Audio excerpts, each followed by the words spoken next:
విజయశ్రీ గారు, పిల్లలు ఎంత మంచి స్కూల్లో చేర్పించినా కొందరు పిల్లలకి విద్యలో అభివృద్ధి జరగట్లేదు. తల్లిదండ్రులు చాలా బాధపడుతున్నారు. పిల్లలు విద్య పెరగాలి, విద్యలో విజృంభించాలి అంటే ఏ నామం చదవాలంటారు?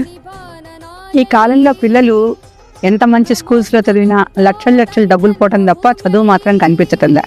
దానికి లలితా సహస్రనామంలో మాలిని హంసిని మాత మలయాచలవాసిని అన్న నామాన్ని చక్కగా కామాక్షి దీపం వెలిగించుకొని ఆ నామాన్ని మన అక్షమాల అందుకొని 108 సార్లు మాలిని హంసిని మాత మలయాచలవాసిని అన్న నామాన్ని శ్రద్ధగా పఠిస్తే పిల్లలందరూ తల్లిదండ్రుల మాట విని చక్కగా విద్యను అభ్యసిస్తారు.